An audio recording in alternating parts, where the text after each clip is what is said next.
Olá a todos, sou René Medeiros, sou o moderador do canal Gate 51 TV, mais uma vez com vocês.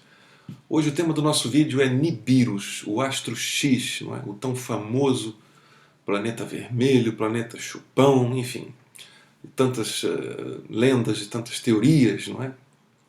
Hoje eu vou trazer para vocês informações baseadas no livro do Zacarias Sitchin, o 12º planeta, e também nas antigas escrituras bíblicas e outras, e também sobre as profecias de Nostradamus. Vou tentar aí misturar isto tudo para trazer para vocês a minha visão sobre isto, não é? Portanto, trata-se apenas de uma teoria, não é? Nem eu nem ninguém hoje pode dizer que realmente o astro X existe. Agora, uma coisa é factual. No passado, houveram colisões de astros no início da formação do nosso sistema solar, não é? Em larga escala, que podem ter sido realmente causadas por um astro da magnitude de um astro X, não é? Nessa confusão de nomes, não é, que ouvimos aí na internet, por exemplo, os sumérios chamavam Nibiros. Nibiros quer dizer aquele que transita. Portanto, aqui na ideia do trânsito planetário, ou seja, o percurso que ele faz à volta da estrela, é o seu trânsito, não é? Os babilônios chamavam Marduk. Marduk era um deus de uma cidade babilônica. Os espiritualistas chamavam Hercóbulos, não é? Ou planeta Chupão, também aí umas correntes espiritualistas que chamam de planeta Chupão, não é? Portanto, tem aí uma imagem, pronto, poderia ser Nibiros, não é? Os antigos profetas falavam em algo parecido que podemos associar a Nibiros. Por exemplo, no livro Apocalipse, portanto, quando falam na parte do absinto, nos gnósticos, quando falam de Hercóbulos, muitas passagens da Bíblia que falam em cataclismos, e eles podem ter sido causados por uma ou mais do que uma passagem do hipotético Nibiros, não é? Uma fonte principal deste tema são as profecias de Nostradamus. Nostradamus é este senhor que vemos aí na foto agora. Ele era um astrólogo. Portanto, e na Idade Média, a astrologia e a astronomia era a mesma coisa. Ou seja, quem estudava os astros eram pessoas que viam os astros a olho nu. Portanto, só se conheciam os astros que eram possíveis ser vistos a olho nu. E todas as cartas da astrologia são dentro desses astros que eram vistos a olho nu. No caso, o Sol, Mercúrio, Vênus, Terra, Lua, Marte, Júpiter e Saturno. Portanto, a astrologia original era só dentro desses astros, não é?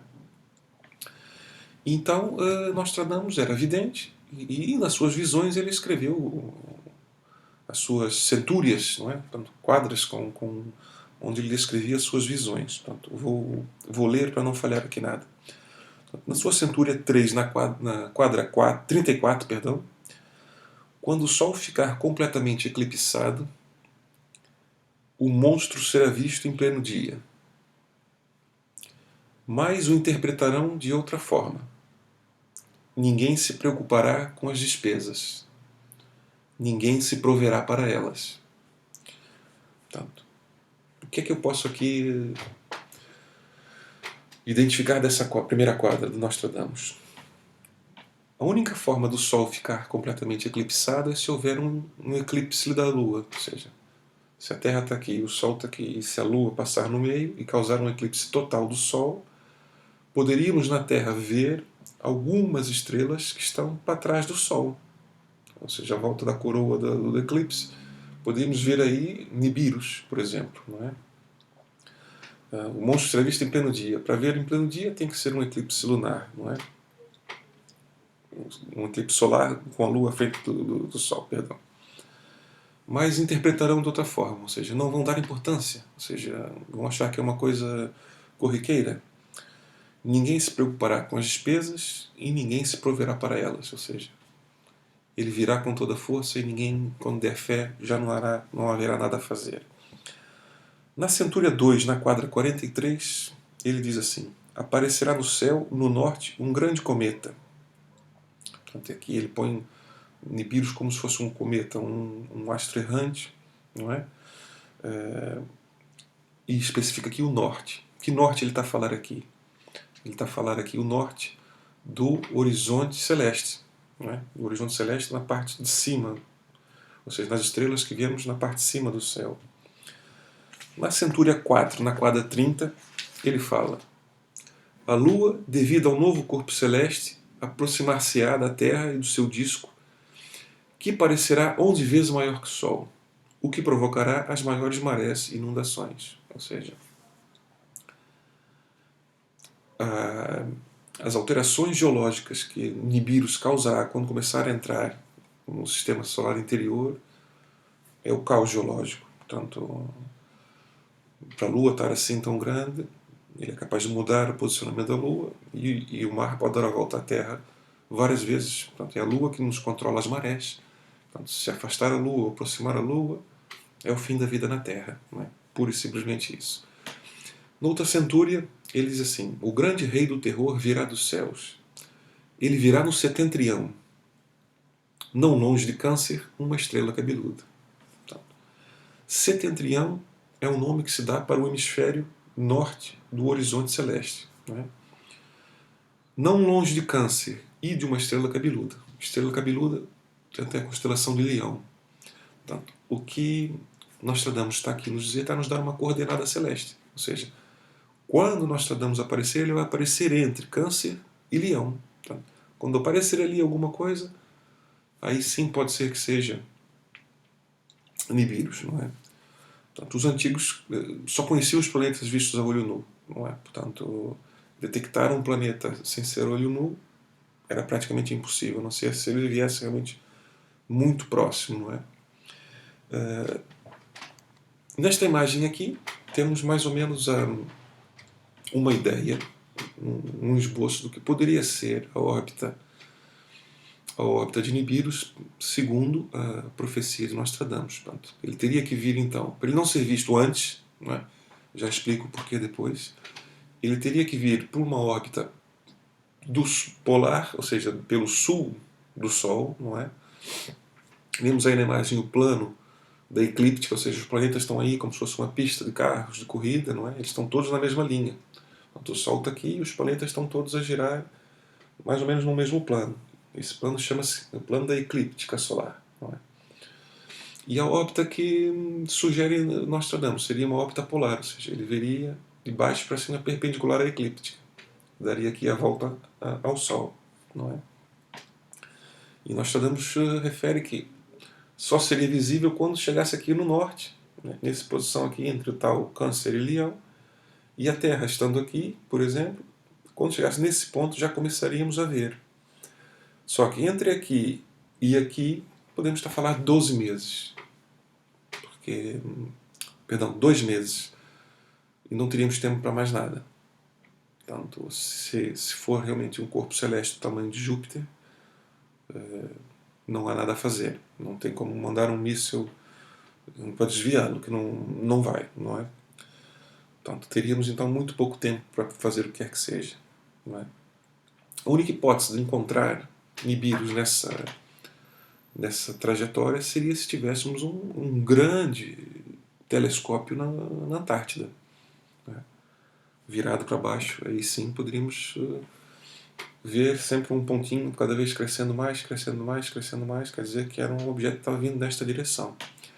Mas sabemos que na Antártida, pelo seu clima inóspito, é muito complicado ter um equipamento desse. Né? Os telescópios estão sempre em localizações de clima seco, onde tenham muitas horas de luz solar sem chuva, não é?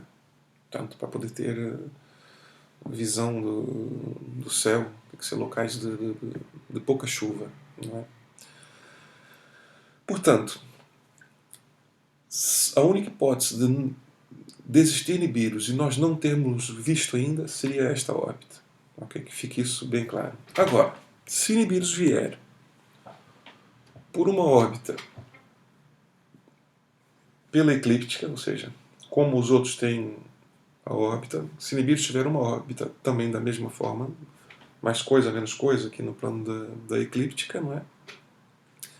Nesse caso, era impossível de não termos descoberto ainda Nibiru. Portanto, neste caso, qualquer astrônomo amador, quando ele chegasse antes de Saturno, já conseguiria vê-lo, não é? Se realmente ele tem o tamanho de Júpiter, como se diz, não é? Portanto, mas isso não se encaixa na descrição das centúrias de Nostradamus, não é? Isso seria a outra opção, ou seja, uma trajetória, uma transição planetária de Nibiru, elíptica na mesma, mas na linha da eclíptica do Sol, não é? Nesse caso, esqueçam o governo esconder, ou a NASA sabe, seria impossível, não é? Seria impossível. Nós temos que ter noção de uma coisa, né? Nós só podemos ver as estrelas do céu, né, que estão ao contrário do Sol. Aqui é o Sol, aqui é a Terra, não é? Este lado da Terra está de dia, portanto, nós não conseguimos de dia ver as estrelas que estão para trás do Sol, né? Nós só vemos as estrelas que estão na nossa noite, ou seja, nesse espectro aqui, não é? A Terra vai girando assim à volta do Sol, ou seja, não vemos as estrelas para baixo nem para cima, não é? Tal é a magnitude do nosso sistema solar, não é? Outra fonte de informação muito valiosa é o livro do Zacarias Sitchin, que é o 12º planeta. Então ele descreve uma epopeia de um povo chamado Anunnaki, que habita ou habitava o planeta Nibiru, não é? O Nibirus, não é? Portanto, o Zacarias Sitchin foi um linguista especialista na escrita cuneiforme suméria, não é? E foi ele quem traduziu umas tábuas de barro, da argila, em que conta a história dos Anunnakis, não é? Seria um povo muito evoluído, com capacidade de viagem, inclusive interestelar, e que aportaram da Terra, no passado da Terra, e encontraram o homem primitivo, o homem macaco, não é? Pela história do livro do Zacarias Sitchin, esses Anunnakis queriam ouro, queriam prospectar ouro, queriam ouro. E o homem macaco daquela altura não conseguiu escravizá-lo para a tarefa. Então eles fizeram uma alteração genética no homem macaco, e dessa transformação genética surgiu o homem de Cro-Magnon. E esse sim foi quem serviu a eles durante muito tempo de escravo, a ser o minerador, a recolher o ouro, não é? Dizia o livro, a história do livro, que os Anunnakis eram muito altos em relação ao homem, o homem de Cro-Magnon, e eles viveram na Terra por séculos, séculos e séculos e séculos, e havia até, com certeza, gerações de Anunnakis terrenos, não é? E que eles gostavam das mulheres do Cro-Magnon e começaram a cruzar com as mulheres do homem Cro-Magnon. E daí surgiu uma raça híbrida. Daí voltamos mais uma vez aos escritos bíblicos dos Néfilins, não é? Há muita referência em texto dos deuses que vieram do céu, não é? Que eram muito altos. Portanto, aí sim pode haver indícios ou vestígios de uma presença extraterrestre no passado da Terra. Eu não discordo. Acho que com certeza houve, não é? Agora, se eram de fato os Anunnakis e se eram de Nibiru, não sei. Não tenho informações para isso, não é? Então, era importante que todos pudessem ler o livro do Zacarias Sitchin para vocês também tirarem as vossas consequências, não é? O livro do Zacarias Sitchin tem o título de 12º planeta. Por que o 12º planeta? Porque nessas tábuas de argila, nessas tábuas de barro, não é? Supostamente, pela tradução do Zacarias Sitchin, estava lá escrito todos os planetas do Sistema Solar, inclusive Plutão, e também o Nibiru. Ou seja, possivelmente algo escrito milhares de anos atrás, em argila, não é? Em blocos de barro, já estavam ali descritos planetas que ainda não tinham sido descobertos, não é? E aqui temos que colocar uma pergunta que é se na tradução do Zacarias Sitchin estava correta com relação a Urano, Netuno e Plutão, por que não estaria certa em relação a Nibiros? Certo? Aqui, então, uma pergunta que fica no ar, não é? Portanto, estamos a falar então dos 11 planetas, considerando a Lua como um planeta e o Sol como um planeta. Nesse caso, seriam 11, e Nibiros, ou Hercóbulos, ou Marduk, que seria o tal 12º planeta, não é? Segundo a história da epopeia, o sistema solar no seu início não era como é hoje. Portanto, não tinha nem Plutão, nem tinha o planeta Terra. Havia no lugar do planeta Terra um planeta chamado Tiamat. E numa primeira passagem periélica do tal Nibiros, ele, quando entrou, arrastou luas de Urano e de Saturno, e uma dessas luas foi jogada para fora, né, e formou o planeta Plutão. Outras dessas luas se chocaram com o Tiamat. Uma explosão enorme, arrebentou com metade de Tiamat. O resultado dessa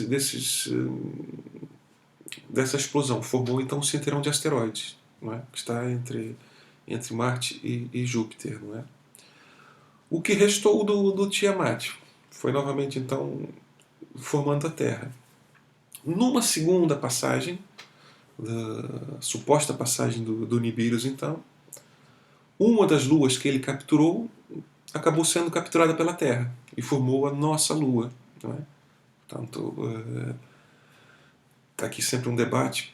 A composição do solo lunar não tem muito a ver com a Terra, ou seja, aquela teoria de algum choque de algum corpo celeste com a Terra e desse choque nascer a Lua não bate muito bem com os estudos científicos já efetuados quando o homem esteve na Lua, não é? Ou seja, o que também pode aqui dar indícios de que a Lua pode ter sido trazida do outro lado, não é? Então, depois dessa segunda passagem, o sistema então começa a equilibrar, não é? E temos o sistema como é hoje, não é? Então, é um sistema equilibrado, os planetas todos mais ou menos todos na eclíptica solar, não é? E que permite na zona habitável haver vida, não é? No caso aqui na Terra, não é? Sobre a história em si dos Anunnakis, não é? A minha opinião, e vale o que vale a minha opinião, se realmente eram seres muito evoluídos, não é? Com tecnologia de viagem interestelar, por que eles habitariam um planeta que dava a volta à sua estrela e ia milhões de anos para fora? Ou milhares de anos para fora? Sem luz, sem calor, né?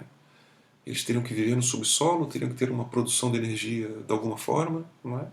E se eles tinham realmente tecnologias interestelares, eles viajavam para um planeta tropical. Para que iam ficar em Nibiros?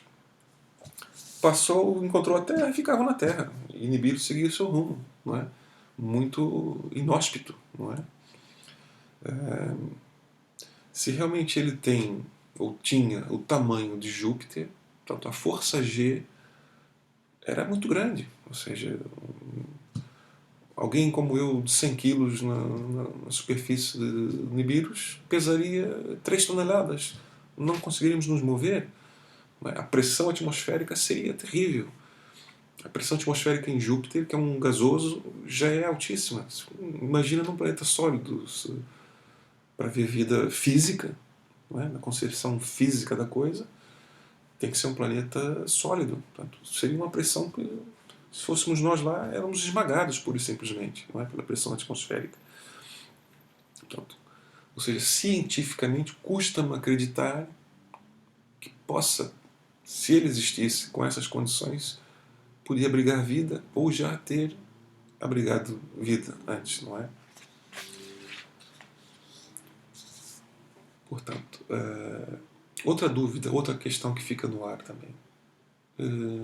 Nibiros pode já nem existir, pode ter passado umas X vezes, ter ocorrido algum evento cósmico, algum choque no outro lado qualquer, e ele ou desintegrou-se, ou vir no seu afélio ter sido capturado por outra estrela e mudou a sua órbita.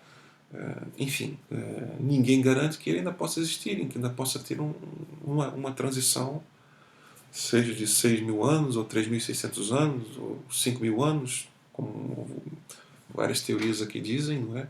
Algumas até casam com o afundamento de Atlântida, com o grande dilúvio, não é? Não podemos também ser cegos a essas datas fatídicas, não é? Mas é difícil cientificamente de pensar um planeta com essa condição abrigar vida, ainda mais com seres tão evoluídos, não é? Portanto, peço a todos que estudem o tema, se puderem ler o livro do Zacarias 7, se puderem estudar as profecias de Nostradamus, as suas centúrias, não é? E vocês também tirarem a vossa opinião, construírem a vossa verdade sobre o tema. Portanto, cientificamente, hoje, como ufólogo, não podemos garantir a existência de Nibiros na concessão da sua palavra. Não é? Não há indícios da sua existência. Não é? Não quer dizer que amanhã possa aparecer alguma coisa que nos possa pensar de outra forma. Não é? Por isso, peço a todos que subscrevam o canal Gate 51 TV, deixem o vosso like, comentem, ponham lá os vossos comentários se gostaram, se não gostaram, se tem algum tema a acrescentar, se tem alguma situação que não ficou bem explicada, se tem alguma informação que vocês têm que eu não tenho, é momento de lá colocar. Podemos refazer o vídeo mais para frente. Ativem as notificações para receberem os nossos próximos vídeos, não é? Agradeço muito, muito, muito a vossa audiência, a vossa confiança. Até o próximo vídeo. Saudações galácticas a todos.